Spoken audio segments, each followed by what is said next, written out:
आज हम सर से जानेंगे कि कैसे सर ने सिलेक्शन लिया और सिलेक्शन लेने से सिलेक्शन दिलाने तक का सफ़र आज सर आपके साथ शेयर करेंगे। सर, सरकारी नौकरी से शिक्षण तक का सफ़र आपने कैसे तय किया सर? मतलब ये सोच कब आई कि अब मुझे पढ़ाना भी चाहिए, बच्चों को ज़रूरत है इस चीज़ों की, और जिस तरह से आप पढ़ाते हैं सर, हर मैथ का हर सवाल का 2 मेथड, ये कैसे करते हैं सर? असल में हुआ क्या ना, जिस लाइब्रेरी में मैं पढ़ाई करता था तो वहाँ पर उस टाइम पर क्या हो रहा था कि मतलब बच्चे थे और मैं टीचर हैं, मतलब उनकी वीडियोस देखते थे, ठीक है।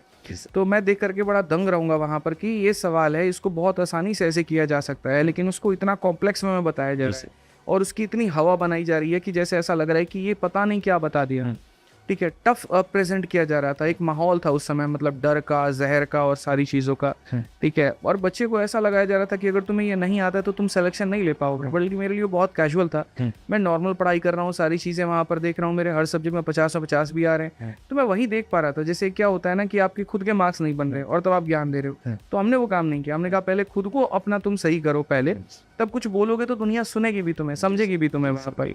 तो इसीलिए ऐसा नहीं था कि टीचर बाद में बना, पढ़ाते तो गुरुकुल में पहले भी थे वहाँ, लेकिन इतना समझ में आ गया था कि पढ़ाने के लिए पहले अपने आप को साबित करना बहुत ज़रूरी है। मार्केट में इस तरीके से सारा दबदबा था, सारी चीज़ें थी वहाँ पे, तो हमने उसी तरीके से पहले सिलेक्शन लिया, तब लोग थोड़ा सुनना शुरू किए। और वो तरीके मैं चाहता था, देखो पहले क्या होता था ना, गुरुकुल में हम 2 टीचर्स थे, मैं था, प्रशांत सर थे। प्रशांत सर का सिलेक्शन हो गया था, मेरा भी सिलेक्शन नहीं हुआ था, तो वही बात मैं भी कहूँगा, वही बात प्रशांत सर भी कहेंगे। तो प्रशांत सर जब बोलेंगे ना तो बच्चे इतने गौर से सुनेंगे, क्यों दिल्ली पुलिस सब इंस्पेक्टर है, वो बोल रहा है, और वही बात मैं बोलूंगा, उसको उतना इज्जत नहीं देंगे। मैंने कहा इतने वैसे इतने बजे तक ये पढ़ो, तो वो नहीं सुनेंगे वहाँ पे।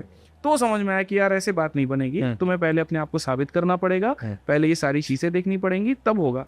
तो फिर हम बात किए कि नहीं यार, टीचिंग क्विट करो कुछ टाइम के लिए, पहले अपने आप को देखते हैं, प्रूव करते हैं, फिर अपना पढ़ाना शुरू करेंगे। जब पढ़ाने के बाद में, जब वो क्लासेस जाती थी, जब वहाँ पर रैंक दिखता था, जब वो सिलेक्शन दिखता था, तो वो एक हेल्प किया काफ़ी ज़्यादा बच्चों को लेकर के आने में, एक विश्वास जगाने में वहाँ पे। मैं ये बिल्कुल भी नहीं कहता हूँ कि बिना सिलेक्शन के नहीं पढ़ाया जा सकता है, लेकिन वो एक सबसे बड़ा एज है। शुरू में जब आपको कोई नहीं जानता, हम लोग तो कोई एटेक कंपनी से ही नहीं आना यार, 4-5 वॉचिंग से हमने शुरू किया था वहाँ पे, तो उसने मुझे काफ़ी बूस्ट दिया, सपोर्ट दिया वहाँ पे। और तब मैं जो बच्चों को सिखाना चाहता था, जो बताना चाहता था, जो गणित को आसान बता करके समझा करके कराना चाहता था, वो मुझे काफ़ी मदद मिली। इतना मुश्किल है नहीं जितना मतलब बनाया गया था, बट अब आसान है। दूसरा, मेरा सोचने का नज़रिया रहता है हमेशा कि ये सवाल है, ये पेपर में आए हैं, एग्जामिनर ने कोई ना कोई माइंडसेट के साथ में वहाँ पर सेट किया होगा, तो क्यों ना उसके माइंडसेट को ही वहाँ पर क्रैक किया जाए, उसके देखने और सोचने और समझने के नज़रिया को बदला जाए। क्योंकि क्या है कि देखो, एक शिक्षक है, वो व्यक्ति है ना, वो धारे में सबसे आगे रहता है, वो जिधर मुड़ेगा उसके सारे के सारे बच्चे उधर की तरफ मुड़ते चले जाएंगे। मतलब भेड़ चाल है पूरी की पूरी यहाँ पर, ठीक है। कि तुमने कहा राम तो राम, तुमने कहा रमा तो रमा, वो वाली बात हो गई वहाँ पे, ठीक है। तो हम जैसा पढ़ाएंगे हमारा बच्चा भी वैसा बनेगा। और कंपटीशन जो आज के समय है, जो ये गला काट कंपटीशन है, उसको अगर क्रैक करना है तो आपके पास में स्मार्ट अप्रोच होना जरूरी है। मैं पहले दिन से ये बात बोलता हूँ, वो नहीं है तुम सिलेक्शन नहीं ले पाओगे। वो स्मार्ट अप्रोच क्या होना चाहिए सर? पहला मेरा मेथड होता है ना, वो बेसिक होता है कि तुमको इस सवाल से हम पहचान करा दे कि पूछ क्या रहा है और बताना क्या है।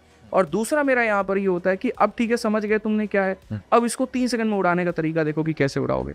नहीं उड़ाओगे तो नहीं आएंगे नंबर, नहीं आएंगे तो सिलेक्शन नहीं होगा, मेहनत बेकार है। तैयारी तो करने वाले 4 साल से लोग भटक रहे हैं, कहाँ हो रहा है? क्योंकि वो अपने आप को बदलना ही नहीं चाहते हैं।